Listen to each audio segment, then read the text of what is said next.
You've been talking to someone for 3 weeks. Good morning texts, late night calls, inside jokes developing. You can feel something happening. They seem into it, you're into it. The conversation starts shifting toward making actual plans. And then, nothing.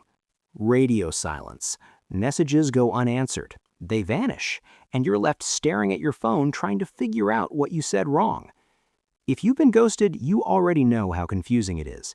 But here's what makes zero sense. The person who disappeared, they actually liked you. This wasn't about you being boring or saying something weird. This is what psychologists call an intimacy threshold panic, and it has almost nothing to do with the other person. Most people experience attraction and closeness as positive momentum. You like someone, they like you, things progress naturally. There's nervous excitement, sure, but it feels good. The relationship deepens because that's what attraction does. But for some people, the exact same progression triggers the opposite reaction. They like someone, that person likes them back, things start getting real, and their nervous system interprets increasing closeness as increasing danger. Here's where it gets specific. These aren't people who struggle with casual dating. They're fine with surface-level interactions.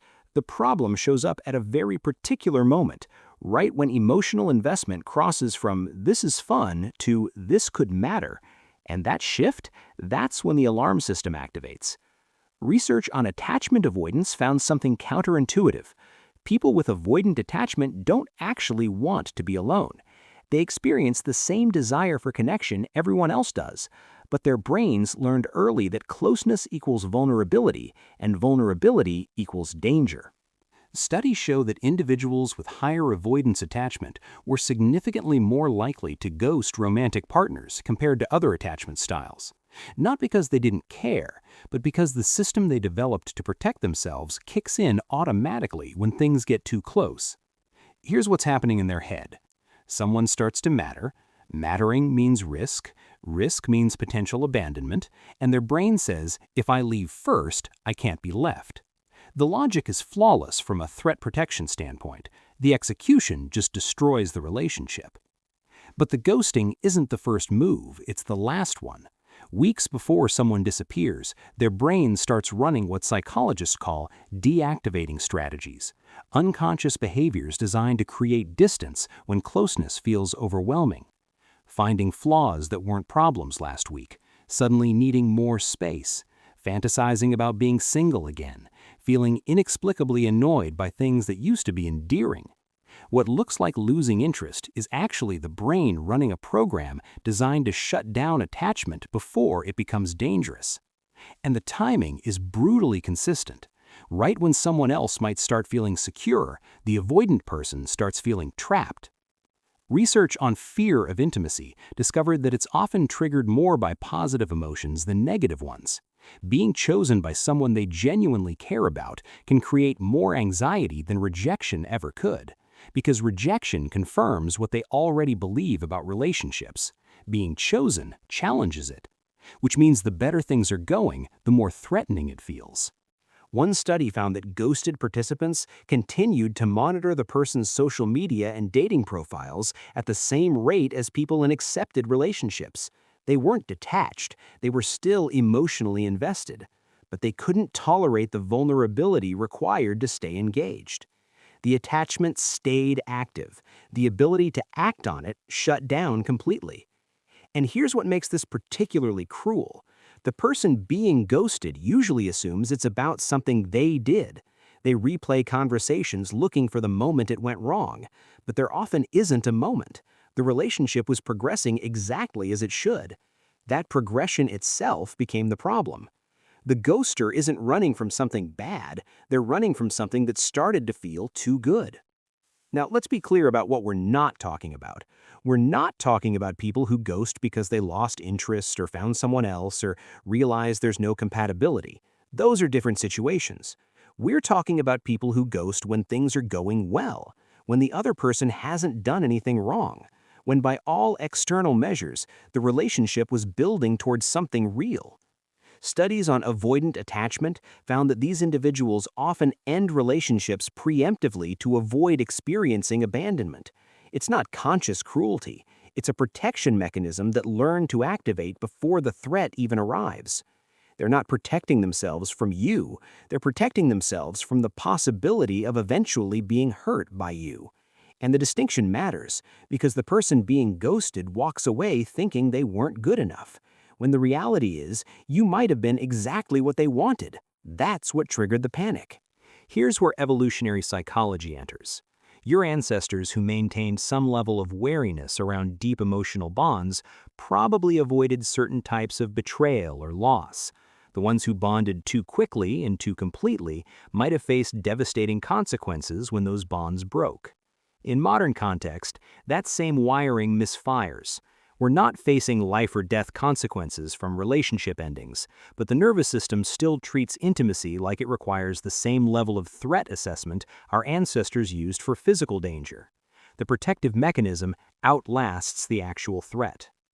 Research on ghosting behavior found that people who ghost report less distress than people who directly end relationships, because avoiding the confrontation avoids the emotional labor of explanation, justification, and witnessing someone else's pain.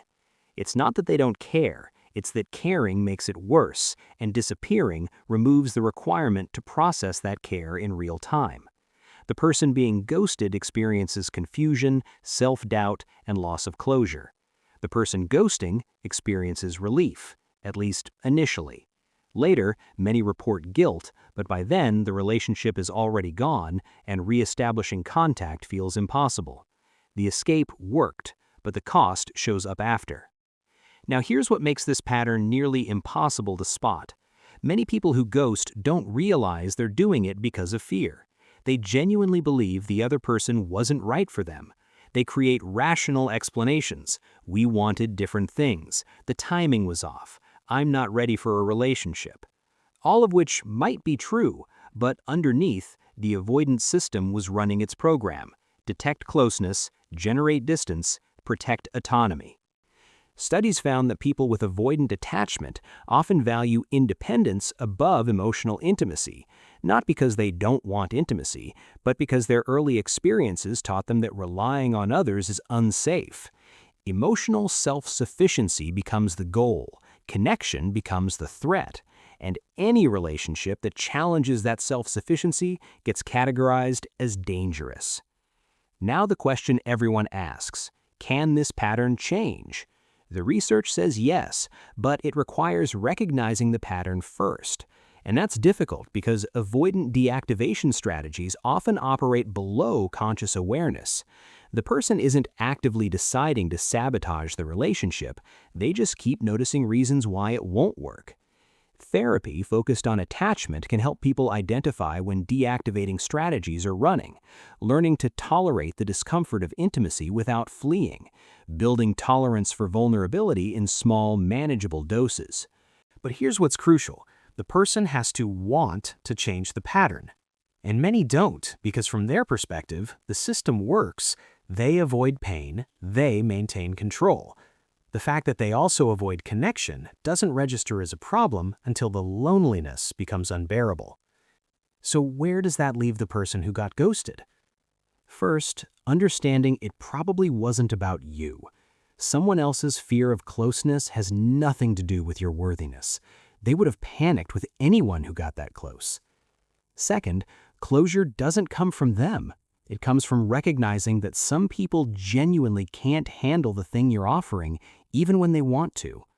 And third, there are people whose nervous systems don't interpret closeness as threat, who experience deepening connection as safety rather than danger, who won't vanish the moment things start to matter. Whether you've been ghosted or you've done the ghosting, the psychology matters. So here's what psychology ultimately tells us. People who ghost when things are going well aren't emotionally unavailable by choice. They're not playing games or being cruel. They're operating with a nervous system that learned to treat intimacy like danger. Their deactivating strategies protect them from vulnerability, but the cost is connection. And both people lose something real. If you've been ghosted like this, it wasn't because you weren't enough. And if you're someone who ghosts when things get close, you're not broken. But the pattern doesn't have to be permanent. Recognizing the system running in the background is how you start to override it. So, have you been ghosted by someone who seemed genuinely interested? Or recognize this pattern in yourself? Let me know in the comments. And if this explains something you've been trying to understand, the next video breaks down another pattern you might recognize.